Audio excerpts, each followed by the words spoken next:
Big fight ವಿಶೇಷ ನಾನು ರಮಾಕಾಂತ್. ಮದ್ದೂರಲ್ಲಿ ಗಣೇಶ ಮೆರವಣಿಗೆ ಹೋಗಬೇಕಾದ್ರೆ ಮಸೀದಿ ಕಡೆಯಿಂದ ಕಲ್ಲು ಬಿತ್ತು ಅನ್ನೋ ವಿಚಾರಕ್ಕೆ ಸಂಬಂಧಪಟ್ಟಂತೆ ಎಲ್ಲರೂ ಸಾಮೂಹಿಕವಾಗಿ ಗಣೇಶ ವಿಸರ್ಜನೆ ಮಾಡೋಣ ಬನ್ನಿ ಅಂತ ಹೇಳಿ ಹಿಂದೂ ಸಂಘಟನೆಗಳು ಬಿಜೆಪಿ ಕರೆ ಕೊಟ್ಟ ಮೇಲೆ ಇವತ್ತು ಸಾಮೂಹಿಕವಾಗಿ ಗಣೇಶನ ಮೆರವಣಿಗೆಯೂ ಆಯಿತು, ಗಣೇಶ ವಿಸರ್ಜನೆ ಕೂಡ ನಡೆದಿದೆ. ಇದರ ಮೂಲಕವಾಗಿ ಸಂಘಟನೆಯ ತಾಕತ್ತು, ರಾಜಕೀಯ ತಾಕತ್ತನ್ನು ತೋರಿಸುವಂಥ ಕೆಲಸ ಕೂಡ ಮದ್ದೂರು ಭಾಗದಲ್ಲಿ ಆಯಿತು. ಇದೇ ಸಂದರ್ಭದಲ್ಲಿ ಒಂದು 5-6% ಮುಸ್ಲಿಮರಿದ್ದೇ ಈ ಕಥೆ ಅಲ್ಲ, ಇನ್ನು ಜಾಸ್ತಿ ಆದರೆ ಇನ್ನೇನು ಕಥೆ ಅನ್ನೋ ಮಾತು ರವಿಯವ್ರ ಕಡೆಯಿಂದ ಬಂತು. ಸಿ ಟಿ ರವಿಯವ್ರ ಕಡೆಯಿಂದ MLC ಇದ್ದಾರೆ, ಅವ್ರ ಕಡೆಯಿಂದ ಬಂತು. ಚಾಮುಂಡೇಶ್ವರಿ ತಾಯಿಯ ದಸರಾ ಹಬ್ಬದ ಉದ್ಘಾಟನೆಗೆ ಸಂಬಂಧಪಟ್ಟಂತೆ ಈ ನೆಲದ ಮಣ್ಣು, ಈ ನೆಲದ ಒಂದು ಸರ್ಕಾರ ಉದ್ಘಾಟನೆಗೆ ಅಂತೇಳಿ ಬಾನು ಮುಷ್ತಾಕ್ ಅವ್ರನ್ನ ಕರೆದಿದೆ. ಇದೇ ನೆಲವೇ, ಇದೇ ರಾಜ್ಯವೇ ಮೈಸೂರಲ್ಲಿ. ಅಲ್ಲಿಂದ ಕೆಲವು ಕಿಲೋಮೀಟರ್ಗಳ ಅಂತರ ಮದ್ದೂರು, ಕೆಲವೇ ಕಿಲೋಮೀಟರ್ಗಳದ್ದು, 1 ಗಂಟೆ ಜರ್ನಿ ಇರಬಹುದು ಅಲ್ಲಿಂದ ಅಲ್ಲಿಗೆ. ಆದರೆ ಮದ್ದೂರಲ್ಲಿ ಗಣೇಶ ಹಬ್ಬ ಖುಷಿಯಿಂದ ಆಚರಿಸ್ಬೇಕಾದ್ರೆ ಮಸೀದಿ ಕಡೆಯಿಂದ ಕಲ್ಲು ಬೀಳುತ್ತೆ. FIR ಆಯಿತು, 14 ಜನ ಅರೆಸ್ಟ್ ಮಾಡಿದ್ರು, 21 ಜನ ಆಯಿತು, ಒಂದಷ್ಟೆಲ್ಲ ಮಾಡ್ಕೊಂಡು ಬಂದಿದ್ದೀವಿ, ಎಲ್ಲ ಓಕೆ. ಅಸಹಿಷ್ಣುತೆ ಸರಿನಾ?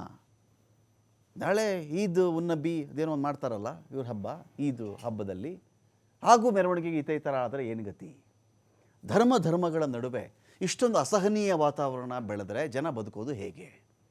ಕಲ್ಲುಗಳ ಮೇಲೆ ಇದು ಮುಸ್ಲಿಂ ಕಲ್ಲು, ಇದು ಹಿಂದೂ ಕಲ್ಲು ಅಂತ ಬರೆದಿರಲ್ಲ, ಹಿಂದೂ ಕಲ್ಲು ಮುಸ್ಲಿಂ ಕಲ್ಲು ಅಂತ ಬರೆದಿರಲ್ಲ. ಕಲ್ಲು ಗಟ್ಟಿಯಾಗಿರುತ್ತೆ, ಯಾರು ಬೀಸಿದ್ರು ಬೀಳುತ್ತೆ. ಅದು ನಾಳೆ ಇವ್ರ ಮೆರವಣಿಗೆ ಹೋದ್ಮೇಲೂ ಬೀಳ್ಬೋದಲ್ವಾ? ಒಂದು ಸಮುದಾಯವಾಗಿ, ಒಂದು ಧರ್ಮವಾಗಿ ಆ ಧರ್ಮದ ಕಡೆಯಿಂದ ಒಂದು ಕಡಿವಾಣ ಬೇಕಲ್ವೇ? ಕಾನೂನು ಬಿಡಿ, ಕಾನೂನು ಒಂದು ಕಡೆ ಕ್ರಮ ಜರುಗಿಸುತ್ತೆ. ಅದು ಧಾರ್ಮಿಕವಾಗಿ ಮಸೀದಿ ಕಡೆಯಿಂದ ಇಮಾಮರು, ಅಲ್ಲಿನ ಯಾರಾದರೂ ಸೆಕ್ರೆಟ್ರಿ ಯಾರಾದರೂ ಕಲ್ಲು ಬೇಯಿಸಿದ್ರೆ ಐಡೆಂಟಿಫೈ ಮಾಡಿ ಅವ್ರಿಗೊಂದು ಕ್ರಮ ಆಗಬೇಕಲ್ಲ. ಧಾರ್ಮಿಕವಾಗಿ ಮಾಡಬಾರ್ದಪ್ಪ ನೀವು. ರಾಮ್ ರಹೀಮ್ ರಸ್ತೆ ರೀ ಅದು, ರೋಡ್ ಹೆಸರೇ ರಾಮ್ ರಹೀಮಲ್ಲಿ, ರೋಡ್ ಹೆಸರೇ ರಾಮ್ ರಹೀಮ್ ಅಂಥ ರಸ್ತೆಯಲ್ಲಿ ಮಸೀದಿ ಇದ್ದು ಒಂದು ಸಾಮರಸ್ಯಕ್ಕೆ ಅಂತೇಳಿ ಯಾರೋ ಇಟ್ಟಿದ್ದಾರೆ ಆ ಹೆಸರನ್ನು, ಅದೇ ಹಾಳಾಗ್ಬಿಟ್ರೆ ಗತಿ ಏನು ಅಂಥೇಳಿ ಈ ಒಂದು ಡಿಬೇಟಲ್ಲಿ 3 ಮುಸ್ಲಿಂ ಸಮುದಾಯಕ್ಕೆ ಸೇರಿದಂತಹ ಮುಖಂಡರನ್ನು, ವಿದ್ವಾಂಸರನ್ನು, ಚಿಂತಕರನ್ನು ನಾನು ಇವತ್ತು ಡಿಬೇಟ್ಗೆ ಕರೆದಿದ್ದೀನಿ. ಮೊದಲಿಗೆ ಇದರಲ್ಲಿ ಪಾಲ್ಗೊಳ್ಳೋದಕ್ಕೆ ನಮ್ಮೊಂದಿಗೆ ಸಾದಿಕ್ ಪಾಷಾ ಅವರಿದ್ದಾರೆ, ಮುಸ್ಲಿಂ ಮುಖಂಡರು. ಸ್ವಾಗತ ನಿಮಗೆ ಸಾದಿಕ್ ಪಾಷಾ ಅವರೇ. ಅಬ್ದುಲ್ ರಜಾಕ್ ಇದ್ದಾರೆ, ಮುಸ್ಲಿಂ ಮುಖಂಡರು. ಸ್ವಾಗತ ಅಬ್ದುಲ್ ರಜಾಕ್ ಅವರೇ. ಇನ್ನೊಂದು ಕಡೆ ಉಮರ್ ಶರೀಫ್ ಅವರು ನಮ್ಮನ್ನು ಜಾಯ್ನ್ ಆಗ್ತಾ ಇದ್ದಾರೆ, ವಿದ್ವಾಂಸರಿದ್ದಾರೆ, ಚಿಂತಕರಿದ್ದಾರೆ. ಉಮರ್ ಶರೀಫ್ ಅವ್ರನ್ನ ಕೂಡ ನಾನು ವೆಲ್ಕಮ್ ಮಾಡ್ಕೊಳ್ತೀನಿ. ಕೆಲವೇ ಕ್ಷಣಗಳು ಅವರು ಕೂಡ ಜಾಯ್ನ್ ಆಗ್ತಾರೆ. ನಾನು ಮೊದಲಿಗೆ ಸಾದಿಕ್ ಪಾಷಾ ಅವ್ರನ್ನ ಕೇಳಿಬಿಡ್ತೀನಿ. ಸಾದಿಕ್ ಪಾಷಾ ಅವರೇ, ಚಾಮುಂಡೇಶ್ವರಿ ಉದ್ಘಾಟನೆಗೆ ಇದೇ ನೆಲ ಬಾನು ಮುಷ್ತಾಕ್ ಅವ್ರನ್ನ ಕರೀತು. ನಿಮ್ಮ ಸಮುದಾಯನೂ ಖುಷಿಪಟ್ಟಿದೆ, ಅನೇಕರು ಬುಕ್ಕರ್ ಪ್ರಶಸ್ತಿ ವಿಜೇತೆಯಪ್ಪ ಅಂತ ಖುಷಿಪಟ್ಟಿದ್ದಾರೆ, ಕೆಲವು ಕಡೆಯಿಂದ ವಿರೋಧನೂ ಬಂತು. ಮದ್ದೂರಲ್ಲಿ ಗಣೇಶನ ಮೆರವಣಿಗೆ ಹೋದರೆ ಕಲ್ಲು ಬೀಳ್ತು, ಏನು ಮಾಡಿದ್ರಿ? ನಿಮ್ಮ ಸಮುದಾಯದ ಕಡೆಯಿಂದ ಮಾತಾಡಿ. ಕಾನೂನು ಇಲ್ವೇನ್ರಿ, ನ್ಯಾಯಾಲಯ ಇಲ್ವೇನ್ರಿ? ಅದು ಓಕೆ, ಎಗ್ರಿ. ನಿಮ್ಮ ಕಮ್ಯುನಿಟಿ ಏನು ಮಾಡ್ತು ಅಂತ ಎಂಜಾಯ್ ಮಾಡಿದ್ರ? ಇದನ್ನು ಒಳ್ಳೆ ಬೆಳವಣಿಗೆ ಇದು, ಕಲ್ಲು ಹೊಡೆದಿದ್ದು ಏನಕ್ಕೆ? ಅದೇ ಗಣೇಶನ ಮೇಲೆ ಕಲ್ಲು ಬಿದ್ದಿದ್ದು. ಇದ್ರ ಮೇಲೆ ಯಾರು ಸಮರ್ಥನೆ ಮಾಡಲ್ಲ. ಓಕೆ, ಫಸ್ಟ್ ಆಫ್ ಆಲ್ ಇನ್ನೊಂದಂದರೆ ಯಾರೋ ಕಿಡಿಕಿಡಿಗಳು ಮಾಡಿರೋದು. ಈಗ ನಾನು ಒಂದು ಚಾನಲ್ನಲ್ಲಿ ನೋಡಿದೆ, SP ಅವರು ಹೇಳಿದರು, ಅಲ್ಲಿ ಮಸೀದಿ ಎದುರುಗಡೆ ಮೆರವಣಿಗೆ ಬಂತು, ಅಲ್ಲಿಂದ ಹೋಗೋ ಟೈಮ್ನಲ್ಲಿ ಕಲ್ಲು ಬಂತು. ಎಲ್ಲಿಂದ? ಹಿಂದ್ಗಡೆಯಿಂದ ಗಲ್ಲಿ, ಅಲ್ಲಿಂದ ಕಲ್ಲು ಬಂದಿರೋದು. ಅದು ಆಚೆ ಬರುತ್ತೆ, ಸತ್ಯ ಏನಿರೋದು ಆಚೆ ಬರುತ್ತೆ. ಅದು ಹಿಂದೂ ಮಾಡಿದ್ರೂ ಅವನಿಗೆ ಪನಿಷ್ಮೆಂಟ್ ಕೊಡಲೇಬೇಕು, ಮುಸಲ್ಮಾನ್ ಮಾಡಿದ್ರೂ ಪನಿಷ್ಮೆಂಟ್ ಕೊಡಲೇಬೇಕು. ಓಕೆ. ಯಾಕಂದರೆ ನೋಡಿ, ನಮ್ಮ ಹಳೆ ಮೈಸೂರು ಭಾಗ, ಮಂಡ್ಯ ಜಿಲ್ಲೆ, ಅಲ್ಲಿ ರೈತರು, ಜನಗಳು ತುಂಬ ಒಳ್ಳೆಯವರು. ಅವರು ಆ ಕಡೆಯಿಂದ ನೋಡಿ ನಮಗೆ ಸಕ್ಕರೆ ಆಗಲಿ, ಅಕ್ಕಿ ಆಗಲಿ, ಇದಾಗಲಿ ನಮಗೆ ಇದಕ್ಕೆ ಬರೋದು. ಅಲ್ಲಿ ಏನಾಗ್ಬಿಟ್ಟಿದೆ, ಈ ರಾಜಕಾರಣಿಗಳು ಮಾಡಿದ ಕೆಲಸಕ್ಕೆ ಬೇರೆ ಶಾಲ್ ಚೇಂಜ್ ಆಗಿದೆ. ಶಾಲ್ ಚೇಂಜ್ ಮಾಡಿದ ಮೇಲೆ ಈ ಥರ ಪ್ರಾಬ್ಲಮ್ಸ್ ಬರ್ತಾಯಿದೆ ನೋಡಿ.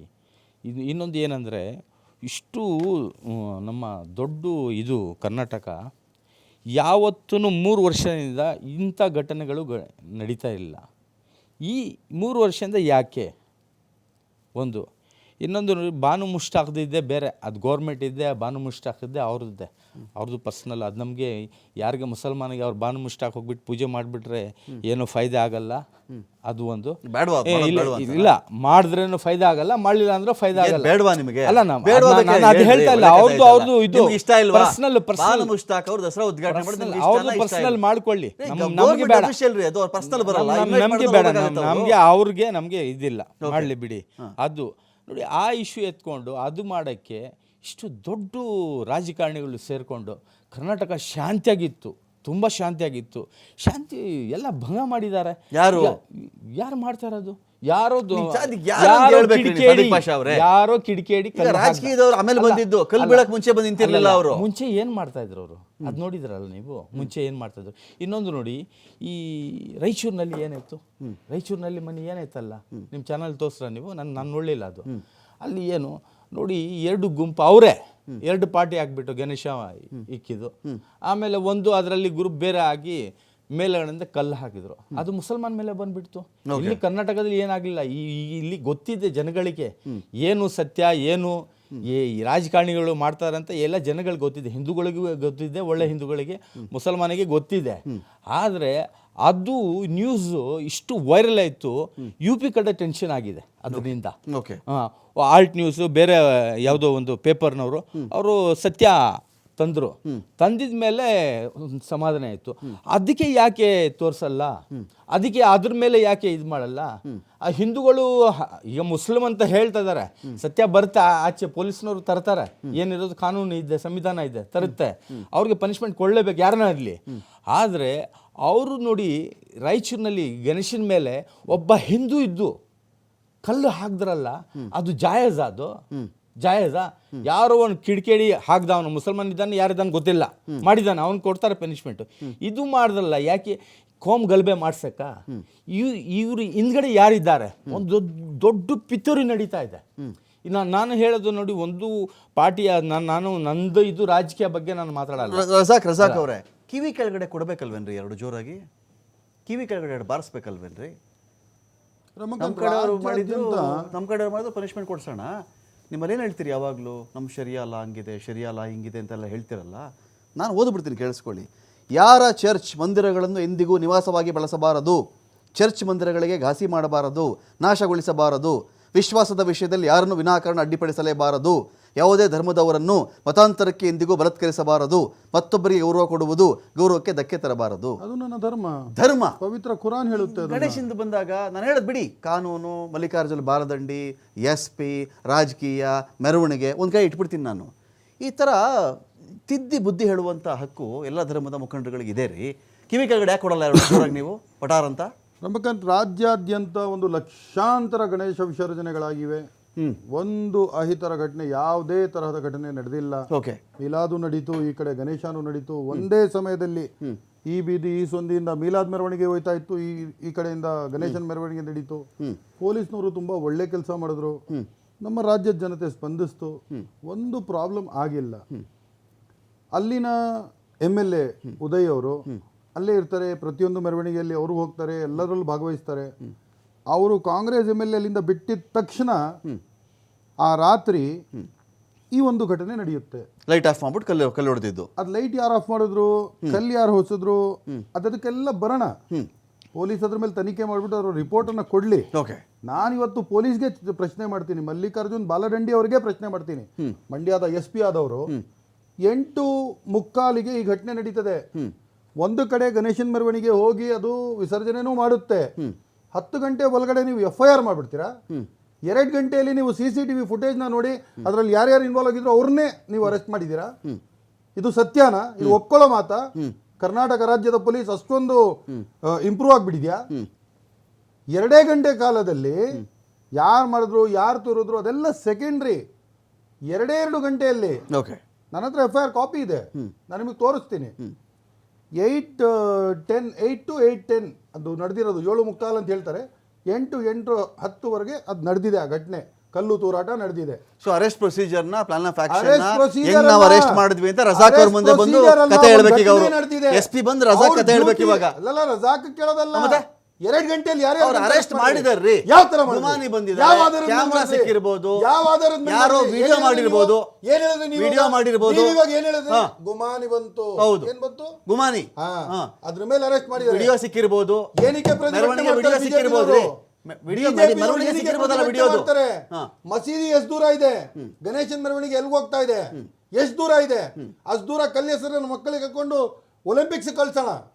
ಜಾವ್ಲಿನ್ ಥ್ರೋನಲ್ಲಿ ಪ್ರೈಸ್ ಆದ್ರೂ ತೊಗೊಂಬರ್ಲಿ, ಗೋಲ್ಡ್ ಮೆಡಲ್ ತೊಗೊಂಬರ್ಲಿ ನಮ್ಮ ದೇಶಕ್ಕೆ. ಆ ಮಸೀದಿಯಿಂದ ಅಷ್ಟು ದೂರ ಗಣೇಶನ್ ಮೇಲೆ ಕಲ್ಲು ಬಿದ್ದಂಗೆ ಅವ್ರು ಹೊಡಿಯಕ್ಕೆ ಸಾಧ್ಯನಾ? ಇದೆಲ್ಲ ನಾವು ಸುಮ್ಮನೆ ಇವಾಗ ಏನಾಗಿದೆ ಅಂತ ಹೇಳಿದ್ರೆ ಟಾರ್ಗೆಟ್ ಮಾಡಿ ಇವರು ನೀವೇ ಆಂಟಿಸಿಪೇಟರಿ ಬೇಲ್ ಕೊಟ್ಬಿಡ್ತಾ ಇದ್ದೀರಾ, ಯಾರು ಹೊಡೆದೇ ಇಲ್ಲ, ಈ ಕಡೆ ನಡೆದೇ ಇಲ್ಲ ಅಂತ. ಒಂದು ನಿಮಿಷ ನೋಡಿ, ನಾನು ಫ್ಯಾಕ್ಟ್ಸ್ ಮಾತಾಡ್ತಾ ಇದ್ದೀನಿ. ನನ್ನ ಮಾತಲ್ಲಿ ಏನಾದ್ರು ತಪ್ಪಿದ್ರೆ ನೀವು ತಿದ್ದುಪಡಿಸಿ, ನಾನು ಬೇಡ ಅನ್ನಲ್ಲ. ನಾನು ಕೇಳ್ತಾ ಇದ್ದೀನಿ 7:45 ಘಟನೆ ನಡೀತು, 8 ಗಂಟೆ ಅಂತ ಇಟ್ಕೊಳ್ಳೋಣ. 10 ಗಂಟೆ ಒಳಗಡೆ ನೀವು FIR ಮಾಡಿದ್ದೀರಾ, ನಿಮ್ ಡೌಟ್ ಯಾರ ಮೇಲೆ ಹೇಳಿ ಆಯ್ತು. ಈಗ ಕಲ್ಲು ಅವರು ಜಾವಲಿನ್ ಪಟುನೋ ಶಾರ್ಟ್ ಪುಟ್ ಎಸೆಯೋನೋ ಎಷ್ಟು ಬಿಟ್ಟಿದ್ದಾನೆ ಅಂತ ಅನ್ಕೊಳ್ಳೋಣ. ಯಾರು ಲಾಂಗ್ ಪುಟ್ಗೂ ಆಗಲ್ವಲ್ಲ ಅದು. ಓಕೆ, ಗಣೇಶನ ಇದು ಮೆರವಣಿಗೆ ಎಷ್ಟು ದೂರ ಹೋಗಿದೆ ಮಸೀದಿಯಿಂದ? ಒಂದು 100 ಮೀಟರ್ ಮೇಲೆ ದಾಟ್ಬಿಟ್ಟಿದೆ. ಅಷ್ಟು ದೂರ ಕಲ್ಗೆಸಕ್ಕಾಗುತ್ತಾ? ಆ ಕಲ್ಗಳು ಬರ್ತಿರೋ ವಿಡಿಯೋನೂ ಇದೆ ಅಲ್ಲ, ನಾನೇ ಅಪ್ಲೋಡ್ ಮಾಡಿದ್ದೀನಿ ನನ್ನ ಪ್ರೈವೇಟ್ ಪ್ರೊಫೈಲ್ ಮೇಲೆ. ಆ ಕಲ್ಗಳು ಎಲ್ಲಿಂದ ಬಂದಿದೆ ಕಾಣಿಸ್ತಾ ಇದೆ ಅಲ್ಲ. SP ಅವ್ರು ಏನ್ ಹೇಳಿದ್ರು, ಮಸೀದಿ ಕಡೆಯಿಂದ ಯಾವ ಕಾರಣಕ್ಕೂ ಬಂದಿಲ್ಲ, ಈ ಕಡೆಯಿಂದ ಬಂತು, ಈ ಕಡೆ ಇದ್ದ ಗ್ಯಾರೇಜು ಕ್ಲೋಸ್ ಆಗಿತ್ತು. ಮತ್ತೊಂದು ಮಾತು ಹೇಳ್ತೀನಿ ರಮಕಾಂತ್, ನೋಡಿ ಅದು ಒಂದು ಚಿಕ್ಕ ಬಡಾವಣೆ ಅದು, ರಾಮ್ ರಹೀಂ ನಗರ, ಮಂಡ್ಯದ 23 ವಾರ್ಡ್ಸ್ ಅಲ್ಲಿ ಒಂದು ವಾರ್ಡಿನ ಒಂದು ಬಡಾವಣೆ ಅದು.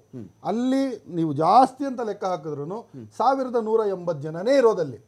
ಅಲ್ಲಿ ಕೇವಲ 300 ಜನ ಮುಸಲ್ಮಾನರು, ಒಂದೇ ಮಸೀದಿ. ಇವಾಗ ಅಲ್ಲಿ ರಮಾಕಾಂತ್ ಯಾರು, ಅಬ್ದುಲ್ ರಜಾಕ್ ಯಾರು, ಒಬ್ಬರಿಗೊಬ್ರು ಚೆನ್ನಾಗಿ ಪರಿಚಯ. ರಮಾಕಾಂತ್ ಕಲ್ಯಸ್ದಾರ ನನ್ನ ಹೆಸರು ಹೇಳಿ ನಾನು ಕೇಳಿ ಹೇಳ್ಬೋದು, ರಮಾಕಾಂತೆ ಎಸ್ದಿದ್ದು ಅಂತ. ಈ ಕಡೆ ಒಂದು ಮಾತಾಡಿದ್ರೆ ಅಬ್ದುಲ್ ರಜಾಕೆ ಅಂತಬಿಟ್ಟು ಕರೆಕ್ಟಾಗಿ ಹೇಳ್ಬೋದು. ಆಚೆಯಿಂದ ಯಾರು ಬಂದಿದ್ರು ಕೇವಲ 3 ಜನ. ಅದು ಯಾರು? ಚನ್ನಪಟ್ಟಣ. ಅದು ಹೆಂಗೆ? ಅವರ ರಿಲೇಟಿವ್ಸ್ ಮನೆಗೆ ಬಂದಿರೋ, ಊಟಕ್ಕೆ ಬಂದಿದ್ರು ಅಂತ ಮನೆಗೆ ಬಂದಿರೋ ರಿಲೇಟಿವ್ಸ್ ಅವರು ಪೊಲೀಸ್ನವ್ರು ಬಂದು ಅರೆಸ್ಟ್ ಮಾಡ್ಕೊಂಡು ಹೋಗಿ ಈ 3 ಜನ ಆಚೆ ಅವರು ಇಲ್ಲಿ ಇದ್ದವರು. ಬಟ್ ಅವರೇನ ಕಲ್ಲೆಸ್ದಿದ್ದು ಒಂದು ಪೊಲೀಸ್ ಮೆರವಣಿಗೆ ಹೋಗ್ಬೇಕು ಅಂದ್ರೆ ಇವ್ರ ಹತ್ರ ಒಂದು ಕ್ಯಾಮ್ರಾ ಕೊಟ್ಟು ಕಳ್ಸಲ್ಲ, ಎಲ್ಲ ಇದೆ ಅಲ್ವಾ? ಏನಕ್ಕೆ ಪ್ರೂಫ್ ಬಂದಿಲ್ಲ? ಗಣೇಶನ್ ಮೆರವಣಿಗೆ ಮೇಲೆ ಅಕಸ್ಮಾತ್ ಕಲ್ಲು ಎಸ್ದಿದ್ರೆ ಈ ಕಡೆಯಿಂದ ಬಂತು ಅಂತ ವಿಡಿಯೋ ಬರಲ್ವಾ? ಇಲ್ಲಿ ವಿಡಿಯೋ ಹಿಡಿದಿರೋದ್ರಲ್ಲಿ ಕಲ್ಲು ಎಲ್ಲಿಂದ ಬರ್ತಾ ಇದೆ ಕಾಣಿಸ್ತಾ ಇದೆ ಅಲ್ಲ, ಕ್ಲಿಯರ್ ಆಗಿ. ಇಲ್ಲಿ ಒಂದು ಷಡ್ಯಂತ್ರ ನಡೆದಿದೆ. ಯಾರು? ಮತ್ತಿನ್ನೊಂದು ಮಾತಾಡಿ, ಎಕ್ಸ್ಪೋಸ್ ಮಾಡ್ರಿ. ಬಿಜೆಪಿಯ ನಾಯಕರು ಅಶೋಕ ಮತ್ತೆ ಕೇಳಿ ಒಂದು ನಿಮಿಷ, ಬೇರೆಯವರೊಬ್ಬರೇ ಅಲ್ಲ, ಅಶ್ವಥ್ ನಾರಾಯಣನ ಮಾತು ಎತ್ಬಿಟ್ಟು ನೋಡಿ, ಅಶೋಕರವರ ಮಾತುಗಳನ್ನ ಎತ್ ನೋಡ್ಕೊಳ್ಳಿ. ಮಸೀದಿಯಲ್ಲಿ ಗುಂಡಾಗಳಿರ್ತಾರಂತ ಇವ್ರಿಗೆ ಜ್ಞಾಪನೆ ಇಲ್ವಾ ಅಂತ ಕೇಳ್ತಾರೆ. ಮಸೀದಿಯಲ್ಲಿ ಗುಂಡಾಗಳಿರ್ತಾರಾ? ಡೆಪ್ಯೂಟಿ ಚೀಫ್ ಮಿನಿಸ್ಟರ್ ಆಗಿದ್ದವರು ರಾಜ್ಯದ ಶಾಂತಿ ಸುವ್ಯವಸ್ಥೆ ಕಾಪಾಡಬೇಕು ಅಂತ ಹೇಳಿದ್ರೆ ಅದು ಕೇವಲ ಸರ್ಕಾರದ ಜವಾಬ್ದಾರಿ ಅಲ್ಲ. ವಿಪಕ್ಷ ನಾಯಕರಾದವರು ಇವರು ರಾಜ್ಯದ ಶಿಸ್ತನ್ನ ಕಾಪಾಡಬೇಕು, ಅದರ ಶಾಂತಿ ಸುವ್ಯವಸ್ಥೆನ ಕಾಪಾಡಬೇಕು. ಇವ್ರ ಮನ್ಸಲ್ಲಿಲ್ವಾ? ಪದೇ ಪದೇ ಮಾತು ಎತ್ತಿದ್ರೆ ಏನೋ ಪಾಕಿಸ್ತಾನ ಜೊತೆ ಒಪ್ಪಂದ ಆಗಿದೆ ಇವ್ರದೆಲ್ಲ. ಆಸಿಮ್ ಮುನೀರ್ ಜೊತೆ ಕುತ್ಕೊಂಡು ಏನೋ ಒಂದು ಅಗ್ರಿಮೆಂಟ್ ಮಾಡ್ಕೊಂಡವ್ರೆ. ಏನು ಅಂದ್ರೆ ಅಶೋಕ, ಅಶ್ವಥ್ ನಾರಾಯಣ್, ವಿಜೇಂದ್ರ ಇವರೆಲ್ಲ ಏನು ಅಂದ್ರೆ ನಾವು ಕರ್ನಾಟಕದಲ್ಲಿ ಇದೀವ ಪಾಕಿಸ್ತಾನದಲ್ಲಿ ಇದೀವ ನಮ್ಗೆ ಅರ್ಥ ಆಗ್ತಿಲ್ಲ ಅಂತ ಅಶೋಕ್ ಮಾತಾಡಿದ್ರು. ಅಂದ್ರೆ ಆ ತರದ ವಾತಾವರಣ ಕ್ರಿಯೇಟ್ ಮಾಡ್ಬಿಟ್ಟಿದ್ದಾರೆ, ನಿಮ್ ಕಮ್ಯುನಿಟಿ ಕ್ರಿಯೇಟ್ ಮಾಡಿರೋದು ಅಂತ ಹೇಳಿದ್ದವರು. ಇಲ್ಲ, ಬ್ರ್ಯಾಂಡ್ ಅಂಬಾಸಡರ್ಸ್ ತರ ವರ್ತಿಸ್ತಾ ಇದಾರಲ್ಲ. ಬೆಳಿಗ್ಗೆ ಎತ್ತಿದ್ರೆ ಪಾಕಿಸ್ತಾನ್, ಸಾಯಂಕಾಲ ಎತ್ತಿದ್ರೆ ಪಾಕಿಸ್ತಾನ್, ಬಾಯಿ ತೆಗೆದ್ರೆ ಪಾಕಿಸ್ತಾನ್. ಜೀರ್ಣ ಆಗಲ್ಲ ಊಟ, ಪಾಕಿಸ್ತಾನ್ ಹೇಳಲೇಬೇಕಾ? ಬೇರೆ ಏನಾದ್ರು ಮಾತಾಡ್ರಿ. ಪದೇ ಪದೇ ಎತ್ಬಿಟ್ಟು ಆ ದೇಶಕ್ಕೆ ಹೋಲಿಸಿ ಇವರು ಸಿದ್ದರಾಮಯ್ಯ ಸರ್ಕಾರ, ತುಗ್ಲಕ್ ಸರ್ಕಾರ, ಏನಿದೆಲ್ಲ ಮಾತು? ಮುಸ್ಲಿಂ ಸರ್ಕಾರ, ಮುಸ್ಲಿಂ ಓಲೈಕೆ ರೇ. ನಾವ್ ಇರೋದೇ 17% ರೀ. 17% ಓಲೈಕೆ ಮಾಡ್ಕೊಂಡು ಯಾರು ಗೂಬೆ ಆದ್ರೂ 83%ಗೆ ಇದ್ ಮಾಡ್ತಾರೇನ್ರಿ? ಇವ್ರು ಇರೋದು RSS ನವರು, ಈ ಬಿಜೆಪಿನವರು ಬೇಕು ಅಂತ ಇದ್ರ ಮೇಲೆ ರಾಜಕಾರಣ. ಅಲ್ಲಿ ಒಂದು ಮಾಮೂಲಿ ಎಲೆಕ್ಷನ್ ಕೂಡ ಗೆಲ್ಲಕ್ಕಾಗಲ್ಲ ಬಿಜೆಪಿ. ತಾಲ್ಲೂಕ್ ಪಂಚಾಯತ್, ಜಿಲ್ಲಾ ಪಂಚಾಯತ್ಗೂ ಒಂದು ಬಾಕ್ಸ್ ಓಪನ್ ಆಗಲ್ಲ ಇವ್ರದ್ದು. ಕಳೆದ ಚುನಾವಣೆಯಲ್ಲಿ JDSನ 4.5% ಮತಗಳನ್ನ ಬಿಜೆಪಿಯಲ್ಲಿ ಕಸಿದುಕೊಂಡಿದೆ. ಇದೆ ನಿಮಗೆ ಆ ಕಡೆ ಧ್ವಜ ಆಯ್ತು, ಭಗವದ್ ಧ್ವಜ ವಿಚಾರ ಆಯ್ತು, ನೀವ್ ಹೇಳ್ತಾ ಇದ್ದೀರಿ ಏನು ಮಾಡಕ್ಕಾಗಲ್ಲ. 4% ಓಟ್ ಬಂತಲ್ರಿ ಅವ್ರಿಗೆ. ಕ್ಯಾಂಡಿಡೇಟ್ ಕೂಡ ವೋಟ್ ತಗೋತಾರೆ, ಗೆಲ್ಲಕ್ ಸಾಧ್ಯವಿಲ್ಲ. ಕರೆಕ್ಟ್ ಹೇಳಿದ್ರಿ ನೀವೇ. ತಮಾಷೆ ಮುಂದಕ್ಕೆ ಅದು 8.5% ಆಗ್ಬೋದು, 12% ಆಗ್ಬೋದು. ಹೆಂಗಾಗುತ್ತೆ? ಇದೇ ತರ ಸರ್ಕಾರವನ್ನ ಮುಸಲ್ಮಾನರಿಗೆ ಓಲೈಸಿ ಬಿಂಬಿಸಿ ಇವರೆಲ್ಲ ಮುಸ್ಲಿಂ ಸರ್ಕಾರ ಆಗ್ಬಿಟ್ಟಿದೆ. ಹಿಂದೂಗಳ ರಕ್ಷಣೆ ಇಲ್ಲ, ಎಲ್ರಿ ರಕ್ಷಣೆ ಇಲ್ಲ. ನೆಮ್ಮದಿಯಾಗಿದ್ದ ರಾಜ್ಯವನ್ನ ಇದು ಸರ್ವ ಜನಾಂಗದ ಶಾಂತಿಯ ತೋಟ, ಹಿಂದೂ, ಕ್ರೈಸ್ತ, ಮುಸಲ್ಮಾನ, ಪಾರ್ಸಿಕರ, ಜೈನರ ಉದ್ಯಾನ ಅನ್ನೋದನ್ನ ಸ್ಮಶಾನ ಮಾಡಿದಾರಲ್ಲಿ ಇವರೆಲ್ಲ ಸೇರ್ಕೊಂಡು ಪ್ರತಿಯೊಂದು ವಿಷಯದಲ್ಲಿ. ಉಮರ್ ಶರೀಫ್ ಜಿ, ಕಾನೂನಿನ ಆಚೆಗೆ ಧರ್ಮಗಳು ಏನು ಮಾಡಕ್ ಸಾಧ್ಯ ಇಲ್ವಾ? ಧಾರ್ಮಿಕ ಮುಖಂಡರುಗಳು, ವಿದ್ವಾಂಸರುಗಳು ತಿಳಿ ಹೇಳಕ್ಕಾಗಲ್ವಾ? ತಿಳಿಗೇಡಿಗಳು ಎಲ್ಲ ಕಡೆ ಇರಬಹುದು. ತಿದ್ದುವಂಥ ಕೆಲಸವನ್ನ ಈಗ ಒಂದು ಮನೇಲಿ ಯಾರೋ ತೀಟೆ ಮಾಡ್ತಾ ಇದ್ರೆ ಮಗ ಅಪ್ಪ ಕರೆದು ಬುದ್ಧಿ ಹೇಳ್ತಾನೆ. ಈ ಕೆಲಸ ನಡೆಯಲ್ವಾ? ನಡೀಬಾರ್ದಾ? ಯಾವಾಗ ನಡೆಯೋದು ಹೋಗ್ಲಿ ನಡೆಯೋದಿದ್ರೆ? ಈಗ ಅನೇಕರು ಅದಕ್ಕೆ ಪ್ರಯತ್ನ ಮಾಡ್ತಾ ಇದ್ದಾರೆ. ಅಂದ್ರೆ ಸುಮಾರು ಕಾನ್ಫರೆನ್ಸಸ್ ನಡೀತಾ ಇದೆ, ಎಲ್ಲಾ ಕಡೆನೂ ನಡೀತಿದೆ. ಮುಸ್ಲಿಂ ಮತ್ತೆ ಕ್ರೈಸ್ತರು ಮತ್ತೆ ಹಿಂದೂಗಳು ಎಲ್ಲರೂ ಒಂದೇ ಒಂದು ವೇದಿಕೆಯಲ್ಲಿ ಕುತ್ಕೊಂಡು ಒಂದು ಸಂವಾದವನ್ನ ನಡೆಸ್ಕೊಂಡು ಬರ್ತಾ ಇದ್ದಾರೆ. ಬೇರೆ ಬೇರೆ ಜಾಗದಲ್ಲಿ ನಡ್ಕೊಂಡು ಬರ್ತಿದೆ. ಬಟ್ ಏನಂದ್ರೆ ಇದು ಸಾಕಾಗಲ್ಲ, ಇದು ಸಾಕಾಗಲ್ಲ. ಹಿಂದೂ ಆಗಲಿ ಮುಸ್ಲಿಂ ಆಗ್ಲಿ ಅವ್ರ ನಡುವೆ ಇರುವಂತಹ ಎಲ್ಲೋ 1% ಇರ್ಲಿ, ಇಲ್ಲ ಒಂದು 5% ಇರ್ಲಿ, ಇಲ್ಲ 10% ಇರ್ಲಿ, ಆ ಪರ್ಸೆಂಟೇಜ್ ಕೂಡ ನಮ್ಮ ನಡುವೆ ಅಂತಹ ಒಂದು ಕನ್ಫ್ಯೂಷನ್ ಇರಬಾರ್ದು, ಅಂತಹ ಒಂದು ವಾತಾವರಣ ಇರಬಾರ್ದು. ಸೊ ಅದಕ್ಕೆ ಅದನ್ನ ದೂರ ಮಾಡಕ್ಕೆ ನಾವು ಪ್ರಯತ್ನ ಮಾಡ್ಬೇಕಾಗಿದೆ. ನೋಡಿ, ನಾನು ಹೇಳೋದೇನಂದ್ರೆ, ಇವತ್ತಿಗೂ ಮುಸಲ್ಮಾನರಾಗ್ಲಿ ಹಿಂದೂಗಳಾಗ್ಲಿ ಶಾಂತವಾಗಿನೇ ಇದ್ವಿ. ಇವತ್ತಿಗೂ ಎಲ್ಲರೂ ಕೆಲಸ ಮಾಡ್ತಿದ್ವಿ. ಏನೋ ಮೀಡಿಯಾನಲ್ಲಿ ಬರೋದೆಲ್ಲ ನೋಡ್ಕೊಂಡು ಜನರು ಬಂದು ಜಾಸ್ತಿ ಗಾಬರಿ ಆಗ್ತಾ ಇದಾರೆ, ಜನರು ಬಂದು ಬೀದಿಗೆ ಬರ್ತಾ ಇದಾರೆ ಅಂತ ಇಲ್ಲ. ಬೀದಿಗೆ ಬರೋರು ಯಾರಂದ್ರೆ ಈ ನೆಕ್ಸ್ಟ್ ಡೇ ಬಂದ್ರಲ್ಲ, ಅದೆಲ್ಲ ಒಂದು ಪಾರ್ಟಿಗೆ ಸೇರಿದವರಾಗಿ ಬಂದಿದ್ದಾರೆ.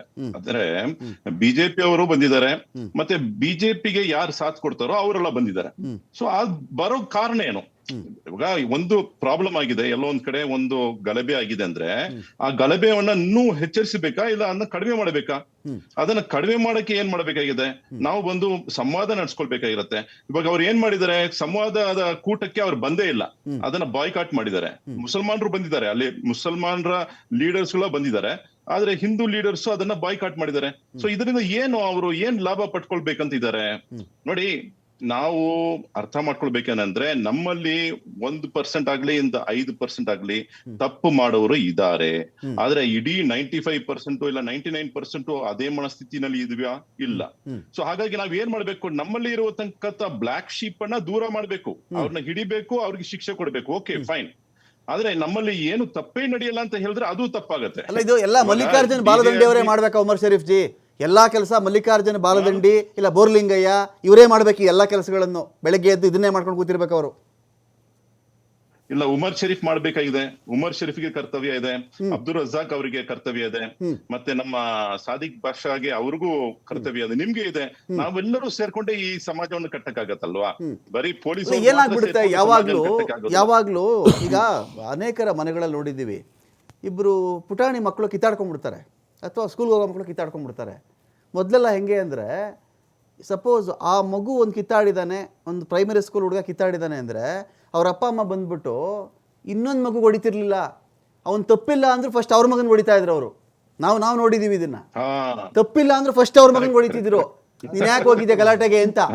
ಈಗ ಸ್ವಲ್ಪ ಉಲ್ಟಾ ಆಗ್ಬಿಟ್ಟಿದ್ಯಾ ಅಂತ ಫಸ್ಟ್ ನಮ್ಮ ಮಕ್ಕಳನ್ನ ನಾವು ಡಿಫೆಂಡ್ ಮಾಡ್ಕೊಂಡ್ಬಿಡೋಣ. ಅವ್ರ ಮಗ ಸರಿ ಇರ್ಲಿಲ್ಲ, ಫಸ್ಟ್ ಅವನೇ ಹೊಡೆದಿದ್ದು, ಫಸ್ಟ್ ಅವನೇ ತೀಟೆ ಮಾಡಿದ್ದು, ಇದು ಶುರುವಾಗಿದ್ಯಾ ಉಮರ್ ಶರೀಫ್ ಜಿ? ಪ್ರಾಮಾಣಿಕವಾಗಿ ಹೇಳ್ತಾ ಇದ್ದೀನಿ ನಾನು, ಪ್ರಾಮಾಣಿಕವಾಗಿ ಹೇಳ್ತಾ ಇದ್ದೀನಿ ಮಾತನ್ನ. ನಮ್ಮವ್ರು ಮಾಡಿಲ್ಲ, ನಮ್ಮವ್ರು ಹೊಡೆದಿಲ್ಲ, ಅವ್ರಿಗೇನು ಗೊತ್ತಿರ್ಲಿಲ್ಲ, ಅಲ್ಲಿರ್ಲಿಲ್ಲ, ಅವ್ರು ಶಾರ್ಟ್ ಪುಟ್ ಎಕ್ಸ್ಪರ್ಟ್ಸ್ ಅಲ್ಲ, ಜಾವಲಿನ್ ಎಕ್ಸ್ಪರ್ಟ್ಸ್ ಅಲ್ಲ. ನಾವು ಡಿಫೆಂಡ್ ಮೋಡ್ಗೆ ಹೋಗ್ಬಿಟ್ಟಾಗ ಸಹಜವಾಗಿ ಆ ಕಡೆಯಿಂದ ಅಟ್ಯಾಕ್ ಮೋಡ್ಗೆ ಬರ್ಬೇಕಲ್ಲ ಅವರು. ಕರೆಕ್ಟ್. ಏನಂದ್ರೆ ನಾವು ಡಿಫೆನ್ಸಿವ್ ಆಗಿ ಹೋಗ್ಬಾರ್ದು, at the same time proof ಇಲ್ಲದೆ ಯಾರ ಬಗ್ಗೆನೂ ಆರೋಪ ಮಾಡಕ್ಕೂ ಹೋಗ್ಬಾರ್ದು. ಇವಾಗ ಅಬ್ದುಲ್ ರಜಾಕ್ ಅವರು ಒಂದ್ ಮಾತು ಹೇಳಿದ್ರು, ಅಂದ್ರೆ ಮುಸ್ಲಿಂ ಅವರು ಕಲ್ತೂರಾಟ ಮಾಡಿಲ್ಲ ಅಂತ ಒಂದ್ ಮಾತು ಹೇಳಿದ್ರು. ಒಂದ್ ವೇಳೆ ಅದು ಸತ್ಯವಾದ್ರೆ ಅದಕ್ಕೆ ನಾವು ಕೂಡ ಘೋಷಣೆ ಮಾಡ್ತೀವಿ, ಇದು ಸತ್ಯವಾದ್ರೆ, ಇದಕ್ಕೆ ಪುರಾವೆಗಳು ಇದ್ರೆ ನಾವು ಕೂಡ ಅದನ್ನೇ ಮಾತಾಡ್ತೀವಿ. ಬಟ್ ಇವತ್ತಿಗೆ ಏನ್ ನಡೀತಿದೆ, ಇನ್ವೆಸ್ಟಿಗೇಷನ್ ನಡೀತಿದೆ, ಪೊಲೀಸ್ ಅವರ ತನಿಖೆ ನಡೀತಿದೆ. ಪೊಲೀಸ್ ಅವರು ರಿಪೋರ್ಟ್ ಕೊಟ್ಟ ನಂತರ ನಾವು ಏನೇ ಒಂದು ಒಪಿನಿಯನ್ ಬರ್ಬೋದು. ಇವಾಗ ನಾನು ಒಂದು ಒಪಿನಿಯನ್, ಅಬ್ದುಲ್ ರಜಾಕ್ ಅವರು ಒಂದು ಒಪಿನಿಯನ್, ಮತ್ತೆ ಆರ್ ಅಶೋಕ್ ಅವರು ಒಂದು ಒಪಿನಿಯನ್ ಇಟ್ಕೊಳ್ಳೋಕ್ಕಿಂತ ವಾಟ್ ಈಸ್ ದ ಫ್ಯಾಕ್ಟ್ ಅಂತ ನೋಡ್ಬೇಕು. ಫ್ಯಾಕ್ಟ್ ಬಂದು ಏನ್ ಸಾಬೀತಾಗತ್ತೋ ಅದೇ ಫ್ಯಾಕ್ಟ್ ಆಗತ್ತೆ. ಇಲ್ದಿದ್ರೆ ನಾವು ಒಬ್ಬೊಬ್ಬರಿಗೆ ಒಂದೊಂದು ಇಂಟರ್ಪ್ರಿಟೇಷನ್ ಕೊಡ್ತಾ ಹೋದ್ರೆ ಅವರವರಿಗೆ ಬೇಕಾಗಿರೋದನ್ನ ಅವ್ರು ಮುಂದೆ ಇಡ್ತಾರೆ. ಅಂತದಿರಬಾರ್ದು. ನಾನು ಮತ್ತಷ್ಟು ಮಾತಾಡ್ತೀನಿ. ಅಖಾಡ ಬಿಗ್ ಫೈಟ್ ವಿಶೇಷ ಮತ್ತೆ ಮುಂದುವರಿಯುತ್ತೆ ಒಂದು ಬ್ರೇಕ್ ಆದಮೇಲೆ. ಬಿಗ್ ಫೈಟ್ ವಿಶೇಷ ನಾನು ಮತ್ತೆ ಮುಂದುವರಿಸ್ತಾ ಇದ್ದೀನಿ. ಸಾದಿಕ್ ಪಾಷಾ ಅವರೇ, ಇದೇ ನಾವು ಈ KG ಹಳ್ಳಿ ವ್ಯಾಪ್ತಿಲಾದಂಥ ಘಟನೆಗೆ ಸಂಬಂಧಪಟ್ಟಂತೆ ಮೊನ್ನೆ ಚರ್ಚೆ ಮಾಡ್ಬೇಕಾದ್ರೆ ಒಂದು ವಿಷಯ ಬಂತು. ಪ್ರವಾದಿಗಳ ಬಗ್ಗೆ ಕೆಟ್ಟದಾಗಿ ಮಾತಾಡ್ದ, ಏನೋ ಫ್ಲಾಗ್ ಹಾಕ್ದ, ಪೋಸ್ಟ್ ಮಾಡ್ದ ಅನ್ನೋ ವಿಚಾರಕ್ಕೆ ಸಂಬಂಧಪಟ್ಟಂತೆ ಸ್ಟೇಷನ್ಗಳು ಹೊತ್ತುವರಿತು. ಕಾನೂನು ವೆಯ್ಟ್ ಮಾಡಬೇಕಾಗಿತ್ತಲ್ಲ. ಈಗ ಹೇಳ್ತಾ ಇದ್ದೀರಲ್ಲ, ಆಗಲಿ, ತನಿಖೆ ನಡೀಲಿ, ತಪ್ಪಿತಸ್ಥ ಯಾರು ಸಿಕ್ಕಾಕೊಳ್ಳಿ, ಶಿಕ್ಷೆ ಆಗಲಿ, ಇದೇ ನೀವೇ ತಾನೇ ಹೇಳಿದ್ದು. ಹೌದು. KG ಹಳ್ಳಿಗೆ ನೀವೇ ವೆಯ್ಟ್ ಮಾಡಲಿಲ್ಲ. ನೋಡಿ, 2020ರಿಂದ ಬೆಂಗಳೂರು ನಗರದಲ್ಲಿ 33 ಕೇಸು, ಮೈಸೂರಲ್ಲಿ ಕೋಮುಗಲಭೆ ಕೇಸ್ಗಳನ್ನ ಮಾತಾಡ್ತಿರೋದು. ಮೈಸೂರಲ್ಲಿ 2, ಹುಬ್ಬಳ್ಳಿ ಧಾರವಾಡ 19, ಮಂಗಳೂರು 36, ಬೆಳಗಾವಿ 25, ಕಲಬುರಗಿ ನಗರ 25, ಮಂಡ್ಯ 26. ಮಂಡ್ಯ 26 ಕೋಮುಗಲಭೆ ಆಗಿರೋದು 2020ನೇ ಇಸ್ವಿಯಿಂದ ಈಚೆಗೆ. ಕೊಡಗಲ್ಲಿ 27, ತುಮಕೂರಲ್ಲಿ 33, ಬೆಳಗಾವಿಯಲ್ಲಿ 57, ಸೌತ್ ಕ್ಯಾನ್ರಾ 10. ಇಂಟ್ರೆಸ್ಟಿಂಗ್ಲಿ ಬಾಗಲಕೋಟೆ 29, ದಾವಣಗೆರೆ 22. ಇಲ್ಲಿವರೆಗೂ ದಾಖಲೆ. ಅದರಲ್ಲಿ ಎಷ್ಟು ಜನ ಸತ್ತಿದ್ದಾರೆ? ಗಲಭೆಗಳು ಗಲಭೆನಲ್ಲಿ ಎಷ್ಟು ಜನ ಸತ್ತಿದ್ದಾರೆ ಕೊಡ್ತೀನಿ ನಾನು. ಗಲಭೆಗಳಾಗಿರೋದು KJ ಹಳ್ಳಿ DJ ಹಳ್ಳಿನಲ್ಲಿ 5 ಜನ ಸತ್ತಿದ್ದಾರೆ, 4 ಜನ ಶಹೀದ್ ಓಕೆ ಆಗಿದ್ದಾರೆ. ಆದರೆ ನೋಡಿ ಆ ಟೈಮ್ನಲ್ಲಿ ಕಾಂಗ್ರೆಸ್ ಇಲ್ಲ. ಗಲಭೆಕೋರರು ಮೃತಪಟ್ಟರೆ ಹುತಾತ್ಮರು ಅಂತ ಕರಿತೀರ ಅವ್ರನ್ನ. ಏನು ಗಲಭೆಕೋರರು ಮೃತಪಟ್ಟರೆ ಹುತಾತ್ಮರು ಅಂತ ಕರಿತೀರ ಅವ್ರನ್ನ? ಗಲ್ಬೇಕೋರಲ್ಲ ಸತ್ತಿದ್ದು, ದಾರಿಯಲ್ಲಿ ಹೋಗ್ತಾ ಇದ್ರಲ್ಲ ಅವ್ರು ಸತ್ತಿದ್ದು. ಅವ್ರು ಓಕೆ ಸರಿ. ನೋಡಿ ಈಗ ತೀರ್ಮಾನ ಮಾಡೋಕ್ಕೆ ಇನ್ನೂ ಇದಿದೆ, ಇನ್ನೂ ತೀರ್ಮಾನ ಆಗಲಿಲ್ಲ ಯಾರು ಗಲ್ಬೇಕೋರು ಯಾರು ಇದು ಅಂತ. ಇನ್ನೋಸೆಂಟೂ ಇದ್ದಾರೆ ಜೈಲಿನಲ್ಲಿ ಇನ್ನೂ, ಅದರಲ್ಲಿ ಮಾಡಿರೋ ಇದ್ದಾರೆ. ನೋಡಿ ಈ ದೊಡ್ಡ ಒಂದು ಪಿತ್ತಿರಿ ಅದು ನಮ್ಮ ಮುಸಲ್ಮಾನಿಗೆ. ನೋಡಿ ಗೊತ್ತಾಗ್ಲಿ ಸರ್, ಇದರಲ್ಲಿ ಮಾಡಿದ್ದಾರೆ ಕಿಡಿಗೇಡಿಗಳು ಮಾಡಿದ್ದಾರೆ. ಎಲ್ಲ ಇದೇ ಪ್ರಶ್ನೆ ರೀ. KJ ಹಳ್ಳಿಲಿ ಇವ್ರು ಅದಕ್ಕೆ ವೆಯ್ಟ್ ಮಾಡಿದ್ರ? ಯಾರು ಪೋಸ್ಟ್ ಮಾಡಿದ್ದ, ಏನ್ ವಿಕಾರವಾಗಿ ಬರೆದಿದ್ದ, ಕಾನೂನು ತೀರ್ಪು ಬರ್ಲಿ ವೆಯ್ಟ್ ಮಾಡಿದ್ರ? ನೋಡಿ ಇದೇನಾಗ್ತಾನೆ ಏನ್ ಕೇಳ್ತೀನಿ ಅಂದ್ರೆ, ಈ ತರದ ಪರ್ಸೆಪ್ಷನ್ ಬಿಲ್ಡ್ ಆದ್ಮೇಲೆ ಸ್ವಲ್ಪ ಮಾಡಿದ್ರೆ ಎಲ್ಲಾ ಕಡೆ ಅದೇ ಬರುತ್ತೆ ಅಂತ. ಈ ಕಾಣೋದು ಕೈ ಇದೆ ನೋಡಿ, ಅದು ಸ್ವಲ್ಪ ಇದು ಮಾಡಬೇಕು. ಈಗ ಏನಾಯ್ತು ಅಲ್ಲಿ ರಾಜಕೀಯ ನಡೀತು ಅಲ್ಲಿ KJ ಹಳ್ಳಿ DJ ಹಳ್ಳಿ. FIR ಮಾಡೋಕ್ಕೆ 3 ಗಂಟೆ ಬೇಕಾ ಪೊಲೀಸ್ಗೆ? 3 ಗಂಟೆ. ಒಂದು ಸಣ್ಣ ಗಲಾಟೆ ಆದರೆ ಗಲ್ಲಿನಲ್ಲಿ, ಗಲಾಟೆ ಆದರೆ ಸೈಕಲ್ ಇದು ನನ್ನ ಜಗಳ ಆಗಿಬಿಟ್ರೆ ಪೊಲೀಸ್ ತಕ್ಷಣನೇ ಬರುತ್ತೆ. ಇಷ್ಟು ದೊಡ್ಡ ಪ್ರಾಬ್ಲಮ್ ನಡೀತಾ ಇದೆ ಅಲ್ಲಿ, ಇದಾಗಿದೆ, ಜನಗಳು ಸೇರ್ತಾ ಇದ್ದಾರೆ, ರಾಜಕಾರಣಿಗಳು ಬಂದು ಅಲ್ಲಿ ಇದು ಮಾಡ್ತಾ ಇದ್ದಾರೆ. ಆ ಟೈಮ್ನಲ್ಲಿ ಆ್ಯಕ್ಷನ್ನು ತಗೊಂಡು ಇದು ಮಾಡಬೇಕಿತ್ತು. ಅದಕ್ಕೆ ಫೈದಾ ಯಾರಿಗಿತ್ತು? ರಾಜಕಾರಣಿಗಳಿಗೆ ಫೈದಾ ಇತ್ತು. ಸತ್ತಿದ್ದು ಯಾರು? ಅಮಾಯಕರು. ಅವರು ಜೈಲಿನಲ್ಲಿ ಯಾರು?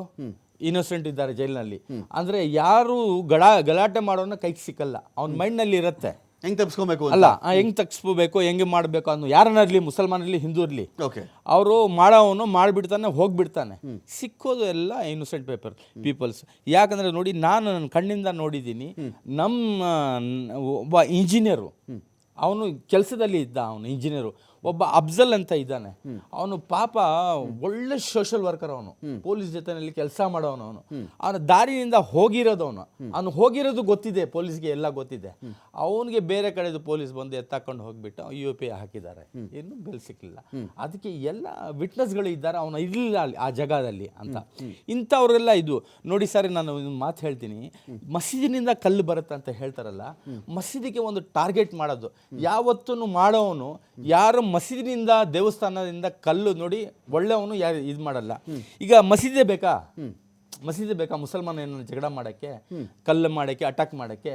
ದಾರಿ ತಪ್ಪಿ ದೂರ ಹೋದ ಮೇಲೂ ಅಟ್ಯಾಕ್ ಮಾಡ್ಬೋದು. ಮಸೀದಿಗೆ ಯಾಕೆ ಟಾರ್ಗೆಟ್ ಮಾಡ್ತಾರೆ?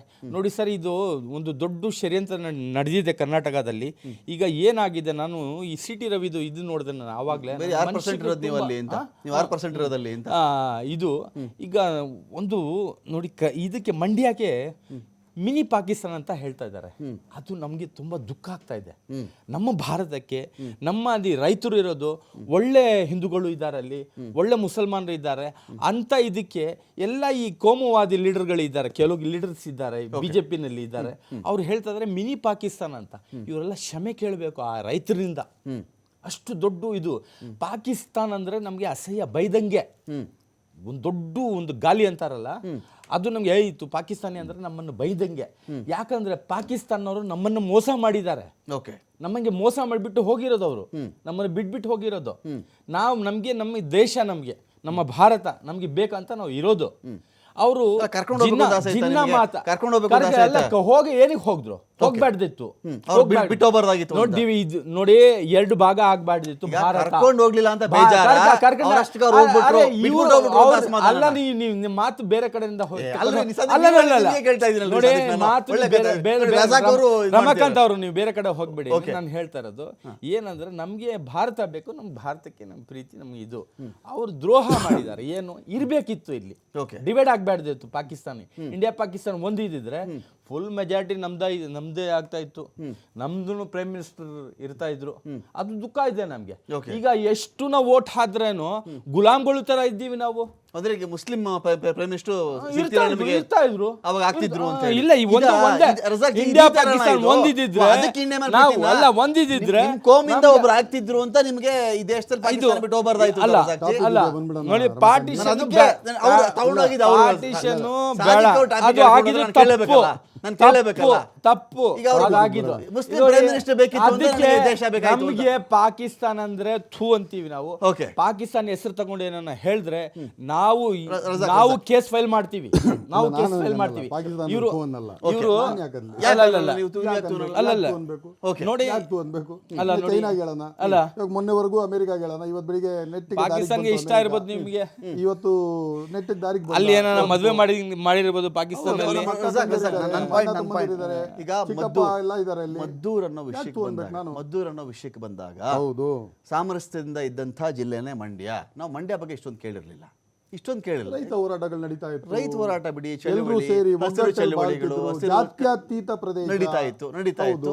ಇವತ್ತಿಗೆ ಅದು ಕದಡಿದ್ದಾರೆ. ಈಗ ಇವ್ರು ಹೇಳ್ತಾರೆ ಮಸೀದಿಯಿಂದಾನೇ ಕಲ್ಲಾಕ್ಬೇಕಾಗಿತ್ತಾ? ಹಾಕಂಗಿದ್ದಿದ್ರೆ ಇಲ್ಲ ಆ ದಾರಿ ಉದ್ದದಲ್ಲಿ ಎಲ್ಲಿ ಬೇಕಾದ್ರೆ ಹೊಡಿಬೇಕಾಗಿತ್ತು, ಹೊಡಿಬೋದಾಗಿತ್ತಲ್ಲ. ಮುಸಲ್ಮಾನ್ ಮೇಲೆ ಹಾಕ್ತಾ ದಯವಿಟ್ಟು ಇರೋದು. ಅರ್ಥ ಮಾಡ್ಕೊಳ್ಳಿ. ಇವತ್ತು ನೀವು ಮಾತಾಡ್ತಿರೋದು 7ನೇ ತಾರೀಕು ರಾತ್ರಿ 8 ಗಂಟೆ ಬಗ್ಗೆ. ನಾನು 8ನೇ ತಾರೀಕು ಬೆಳಿಗ್ಗೆ 8 ಗಂಟೆ ಬಗ್ಗೆ ಮಾತಾಡ್ತೀನಿ ನಿಮ್ಗೆ. ಏನೆಲ್ಲ ನಡೀತು, ಎಲ್ಲಿಂದ ಶುರು ಅಂತ ಇಂಪಾರ್ಟೆಂಟ್ ಅಲ್ವಾ? ಶುರು ಕಾರಣ. ಅಂತಿಮ ಅದೆಲ್ಲ ಸೈಡಿಗೆ ಇಕ್ಕಿ ಒಂದು ನಿಮಿಷ. ಮನಸ್ಥಿತಿ ಬಗ್ಗೆ ಮಾತಾಡಿ. ಓಕೆ, ಈ ಮನಸ್ಥಿತಿ ಈ ಕಡೆ ಇಲ್ವಾ?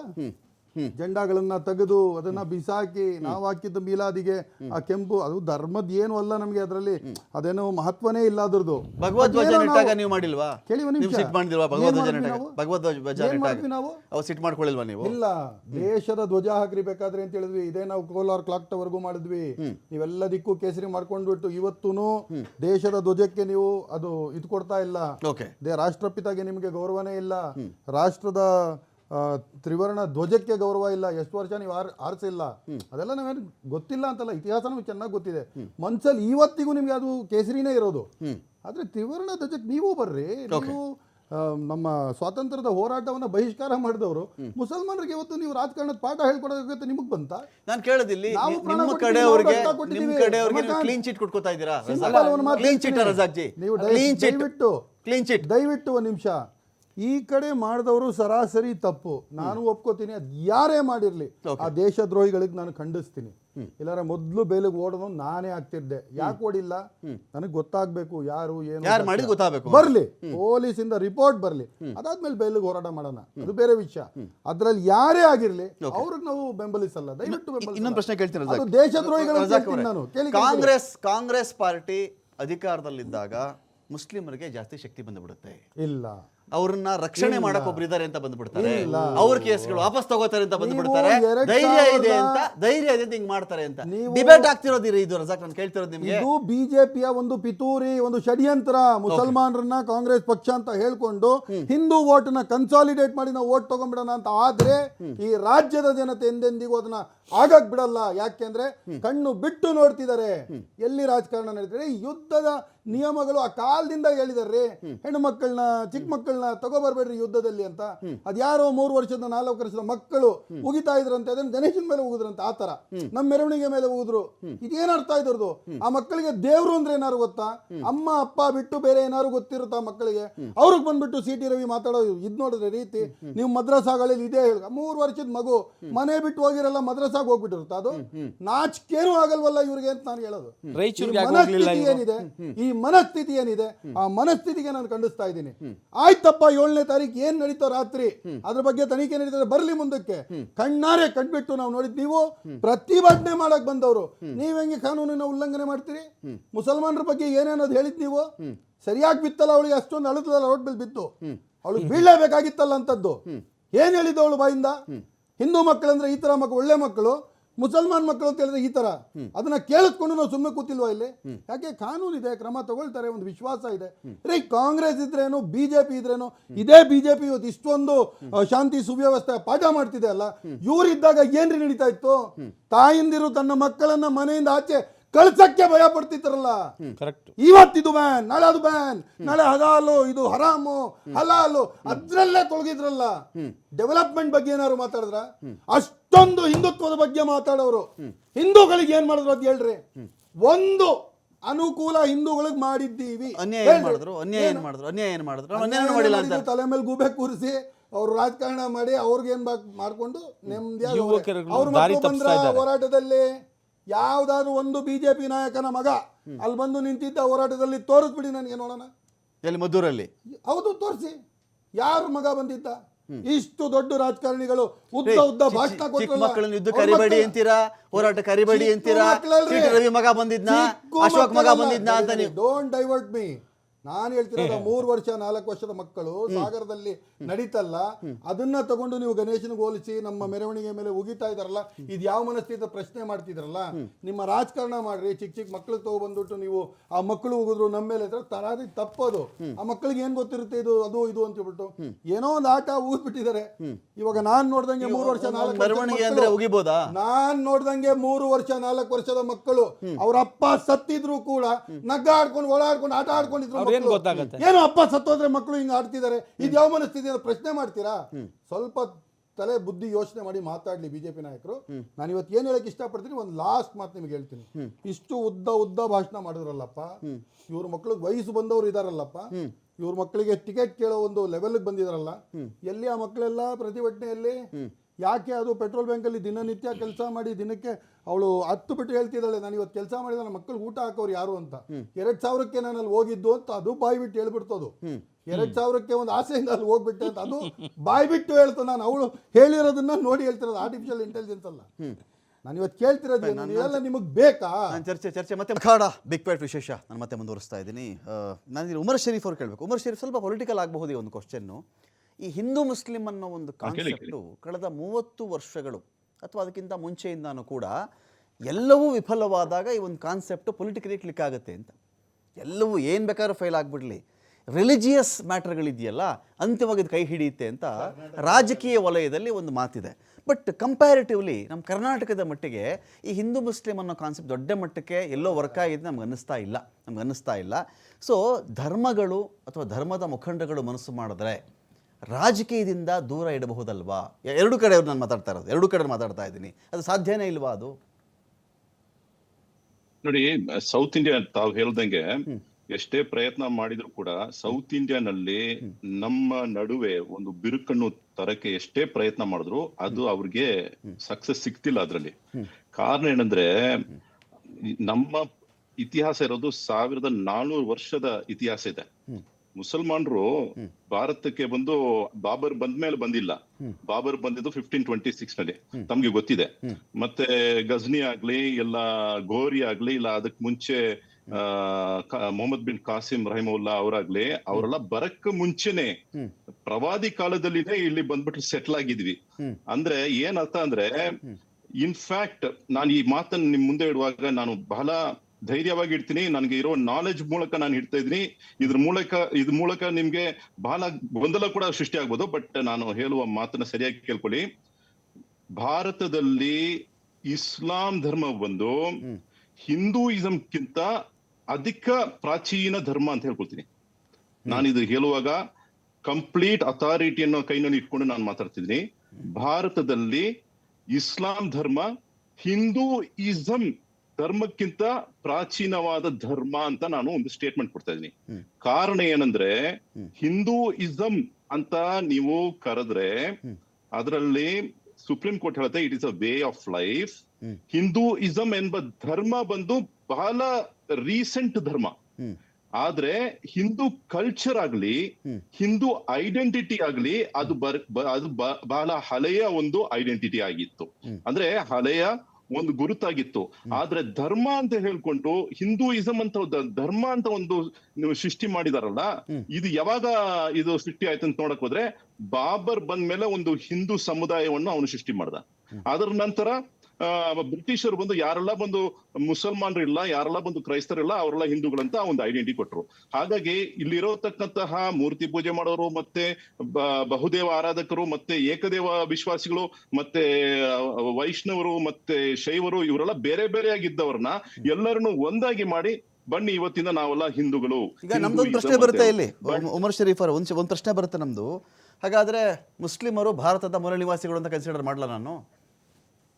ಮೂಲ ನಿವಾಸಿಗಳು ಮೂಲ ನಿವಾಸಿ ಅಂತ.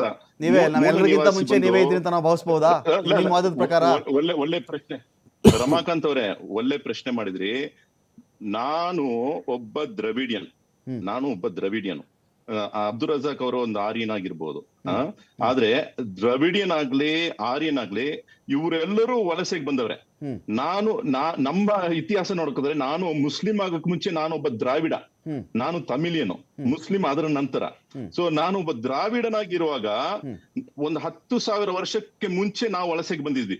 ಬಟ್ ಆರ್ಯನ್ ಬಂದು 4,500 ಮುಂಚೆ ಅವರು ವಲಸೆಗೆ ಬಂದಿದ್ದಾರೆ. ಇಬ್ರು ಸೆಂಟ್ರಲ್ ಏಷ್ಯಾದಿಂದ ಬಂದಿದ್ವಿ, ಇಬ್ರು ಅಲ್ಲಿ ಪರ್ಷಿಯಾ ಮತ್ತೆ ಇವತ್ತಿಗೆ ನೀವು ನೋಡ್ತಿರಲ್ಲ ಇರಾನ್, ಇವತ್ತಿಗೂ ಡಿಬೇಟಬಲ್ ಉಮರ್ ಶರೀಫ್ ಜಿ. ಅದು ಮೂಲ ನಿವಾಸಿಗಳು ಯಾರು, ಮಧ್ಯ ಏಷ್ಯಾದಿಂದ ಯಾರು ಬಂದ್ರು, ಮಧ್ಯ ಪ್ರಾಚ್ಯದಿಂದ ಯಾರು ಬಂದ್ರು, ಇನ್ವೇಡರ್ಸ್ ಯಾರು ಬಂದ್ರು, ಮತಾಂತರ ಯಾವಾಗ ಆಯ್ತು, ಇಲ್ಲಿದ್ದಂಥವ್ರನ್ನ ಯಾವಾಗ ಕನ್ವರ್ಟ್ ಮಾಡಿದ್ರು, ಯಾರು ಲೂಟಿ ಮಾಡಿದ್ರು, ಯಾರು ಗಜ್ನಿ ಎಷ್ಟು ಬಾರಿ ಬಂದ, ಗೋರಿ, ಇದು ಡಿಬೇಟಬಲ್ ಸಬ್ಜೆಕ್ಟ್. ಇದ್ರಲ್ಲಿ ಯಾರು ಇನ್ನು ನಿಷ್ಕರ್ಷೆಗೆ ಹಿಂಗೆ ನಡೆದಿದೆ ಅಂತ ಯಾರು ಮಾತಾಡ್ಲಿಕ್ಕೆ ಆಗಿಲ್ಲ ಇಲ್ಲಿವರೆಗೂ ಸೋಫಾರ್. ಹಂಗ ಲೆಕ್ಕ ತಗೊಂಡ್ರೆ ಇಡೀ ಮನುಷ್ಯ ಕುಲ ಬಂದಿರೋದೇ ಆಫ್ರಿಕಾ ಇಂದ. ಕರೆಕ್ಟ್ ರಮಾಕಾಂತ್ ಅವರೇ, ಇಲ್ಲಿ ಮನುಷ್ಯ ಕುಲ ಆಫ್ರಿಕಾ ಅಂತಾನೆ ಬಂದಿರೋದು.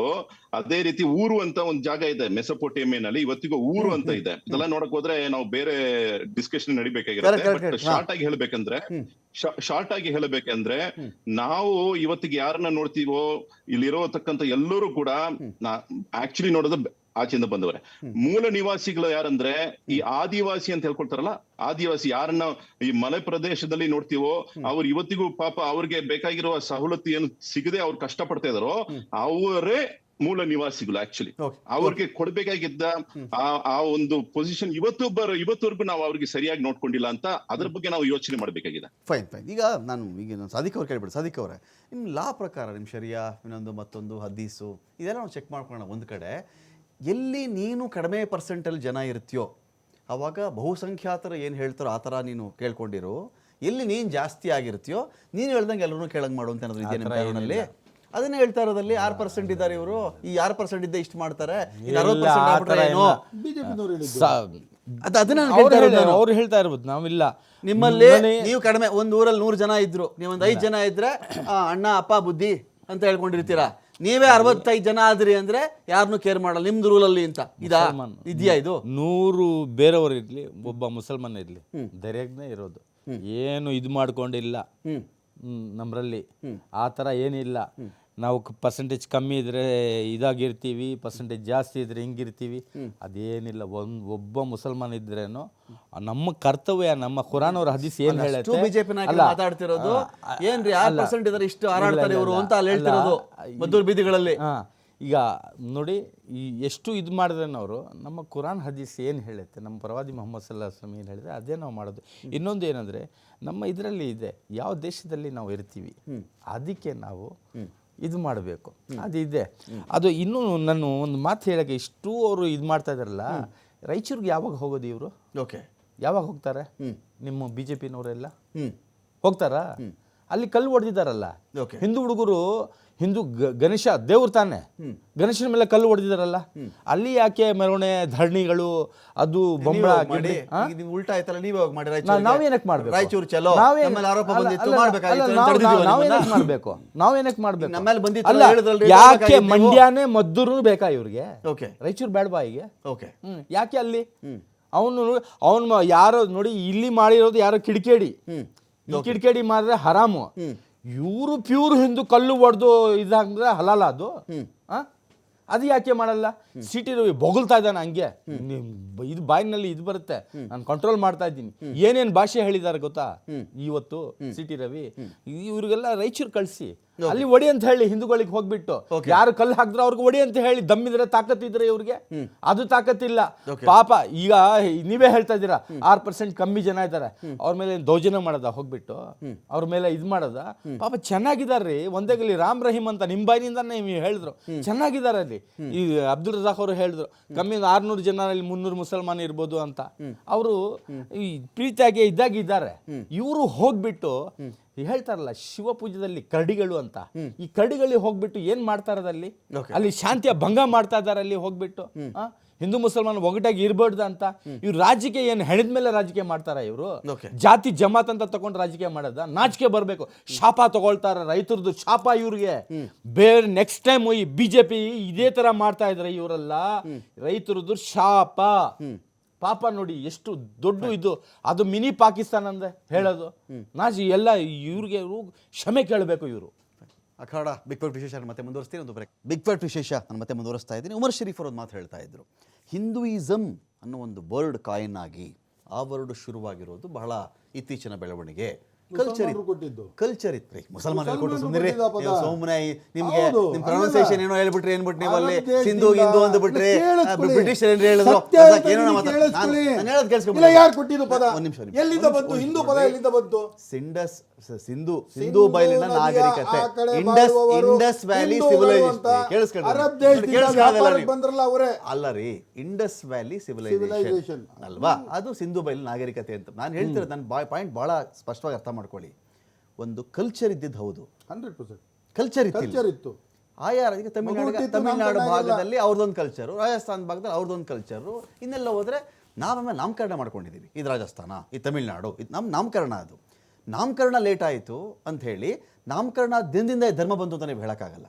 ಸ್ವಭಾವತಃ ಮನುಷ್ಯನ ಸ್ವಭಾವತಃ ಗುಣಗಳಿತ್ತು ಅಂತ ಹೇಳಿ you cannot claim that thing. ದೇಶವನ್ನ ರೂಪಿಸುವಾಗ ಆಯ್ತು, ಭಾರತ ದೇಶವನ್ನ ರೂಪಿಸುವಾಗ ನೀವೇ ಮುಸ್ಲಿಮ್ಸ್ ರೂಪಿಸಿದ್ದು ದೇಶನ 563 ಪ್ರಿನ್ಸ್ಲಿ ಸ್ಟೇಟ್ಸ್ ಇದ್ದದನ್ನ ಒಗ್ಗೂಡಿಸಿ ಆಯ್ತು, ನಾವು ರಿಪಬ್ಲಿಕ್ ಆಫ್ ಇಂಡಿಯಾ ಅಂತ ಹೇಳ್ಬಿಟ್ಟು ಇದ್ದಕ್ಕೆ ಒಗ್ಗೂಡಿಸಿದ್ರಿ ನೀವು.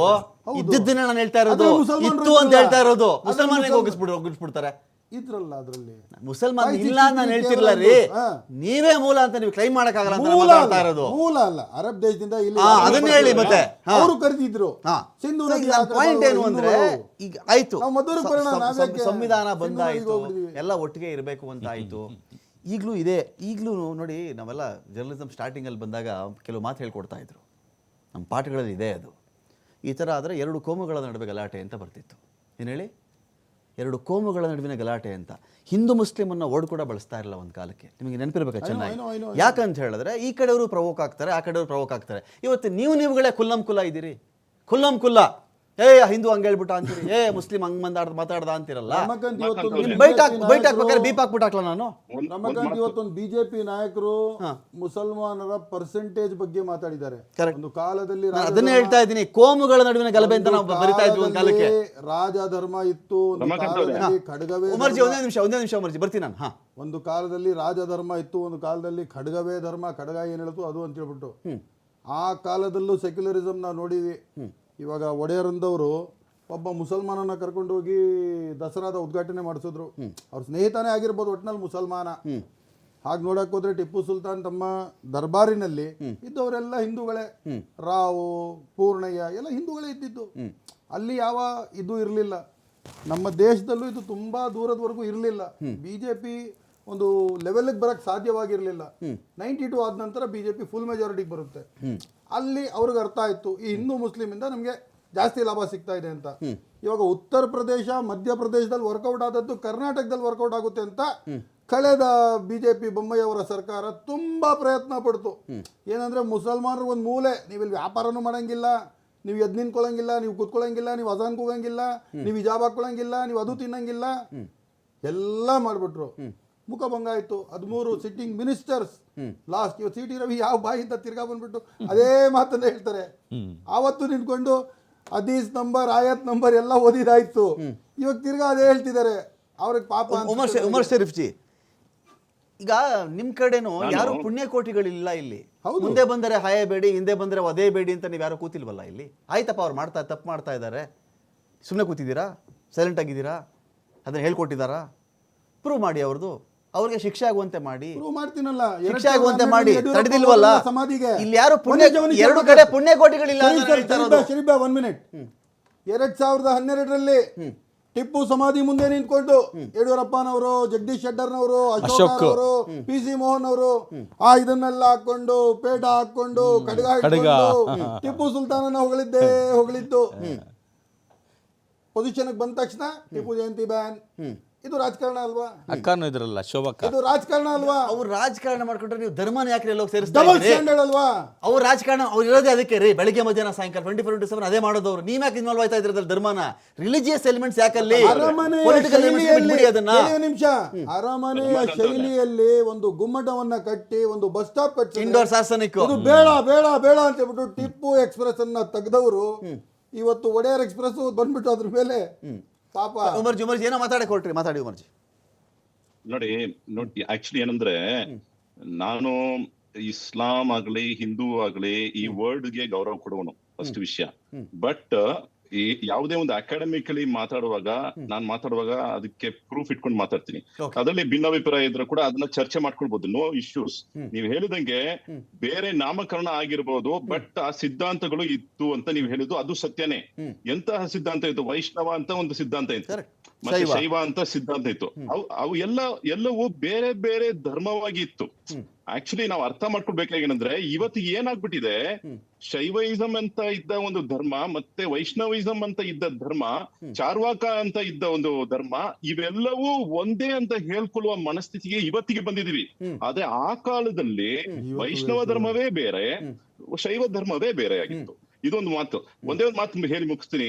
ನಮ್ಮ ಸಾದಿಕ್ ಪಾಷಾ ಅವರು ಒಂದು ಮಾತು ಹೇಳಿದ್ರು, ಪಾಕಿಸ್ತಾನ ಸೆಪರೇಟ್ ಆಗದೆ ಇದ್ದಿದ್ರೆ ಮುಸಲ್ಮಾನರೆಲ್ಲ ಒಗ್ಗಟ್ಟಾಗಿದ್ದು ನಮಗೆ ಒಂದು PM ಬರ್ಬೋದಿತ್ತು ಅಂತ ಪ್ರೈಮ್ ಮಿನಿಸ್ಟರ್ ಸಿಗ್ಬಿಟ್ಟಿದೆ. ಅವ್ರೊಂದು ಮಾತು ಹೇಳಿದ್ರು, ನಾನೇನ್ ಹೇಳ್ಕೊಳ್ತೀನಿ ಅಂದ್ರೆ, ಈ ದೇಶದ ಮುಸಲ್ಮಾನ್ರು ಸರಿಯಾಗಿ ಈ ದೇಶ ಪ್ರೇಮವನ್ನು ತೋರ್ಸ್ಕೊಂಡು ಸರಿಯಾಗಿ ದೇಶ ಸೇವೆ ಮಾಡ್ಕೊಂಡು ಹಿಂದೂಸ್ ಜೊತೆಗೆ ಬೆರೆತು ಜೀವನ ಮಾಡಿದ್ರೆ ಖಂಡಿತವಾಗಿಯೂ ಹಿಂದೂ ಜನಾಂಗ ಅಂದ್ರೆ ಹಿಂದೂ ಜನರು ಬಹಳ ಮುಸಲ್ಮಾನರು ಆತಂಕವಾದಿಗಳ ನಿಮ್ಮ ಮಾತಿನಿಂದ ಇದಾಗ್ತಾ ಇದೆ. ಉಮರ್ಜಿ, ಈಗ ಉಮರ್ ಶರೀಫ್ ರಾಜ ಪರಂಪರೆಯಲ್ಲಿ ಯಾರು ನಾವು ದೇಶ ಪ್ರೇಮಿಗಳಿಲ್ಲ ಬಿಡಿ. ಅಲ್ಲ, ಈಗ ಸರಿಯಾಗಿ ನಾವು ದೇಶ ಪ್ರೇಮಿ ವಿಶಾಲವಾದ ಜನರು.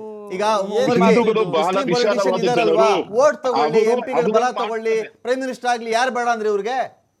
ಯಾರು ರಾಜರ ತರ ನನ್ನ ಮಗ ನೆಕ್ಸ್ಟ್ ರಾಜ, ಅವನ್ ಮಗ ನೆಕ್ಸ್ಟ್ ರಾಜ ಮಾಡ್ತಿಲ್ವಲ್ಲ ಇಲ್ಲಿ? ವೋಟಿಂದ ತಾನೇ ಒಳ್ಳೆ ಕೆಲಸ ಮಾಡಿದ್ರೆ ಹಿಂದೂ ಜನರು ಮುಸ್ಲಿಂ ಅನ್ನೇನೆ ಅವರು. ಅಬ್ದುಲ್ ಕಲಾಂ ಸುಮ್ನೆ ರಾಷ್ಟ್ರಪತಿ ಆಗ್ಬಿಟ್ರ ಈ ದೇಶದಲ್ಲಿ?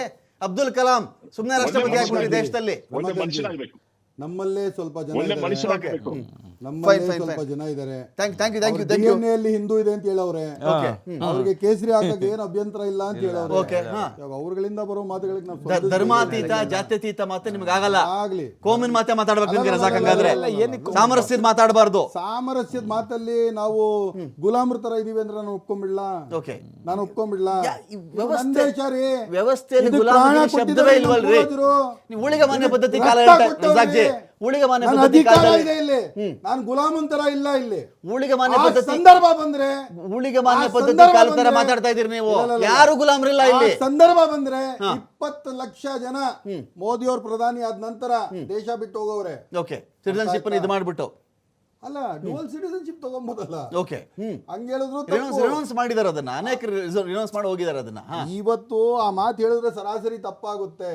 ಆದ್ರೆ ನಾನು ಏನ್ ಹೇಳಕ್ ಇಷ್ಟಪಡ್ತಿದ್ದೀನಿ, ನಾವೇನು ಸೆಕೆಂಡ್ ಕ್ಲಾಸ್ ಸಿಟಿಸನ್ಸ್ ಅಲ್ಲ, ನಾವೇನು ಗುಲಾಮರಲ್ಲ. ಈ ದೇಶಕ್ಕೆ ನಾವು ಈ ಭೂಮಿಗೆ ರಕ್ತ ಕೊಟ್ಟಿದ್ದೀವಿ, ಬಲಿದಾನ ಕೊಟ್ಟಿದ್ದೀವಿ, ಪ್ರಾಣ ಕೊಟ್ಟಿದ್ದೀವಿ. We are equal citizens. 5% ಇದ್ರು ಅಷ್ಟೇ, 55% ಇದ್ರು ಅಷ್ಟೇ. ಯಾಕೆ ಇವಾಗ ಅಸ್ಸಾಂನಲ್ಲಿ ಪರ್ಸೆಂಟೇಜ್ ಜಾಸ್ತಿ ಇಲ್ವಾ?